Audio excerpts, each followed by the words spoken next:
Самосознание– это способность распознавать собственные эмоции и их влияние на мысли и поведение. Причем здесь искусство. А на самом деле искусство– это зеркало, в котором мы видим не только художника, не только какой-то сюжет, но и себя самого.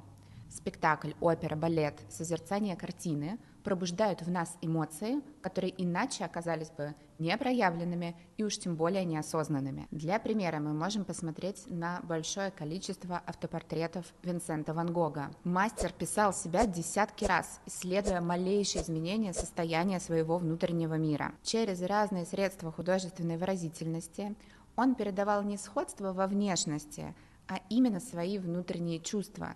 Так и зритель, созерцая автопортреты Ван Гога, может наблюдать в себе похожие состояния, например, усталость или тревогу. Самый простой вопрос, который мы можем себе задать, это что я сейчас чувствую, как мои чувства соотносятся с персонажем работы.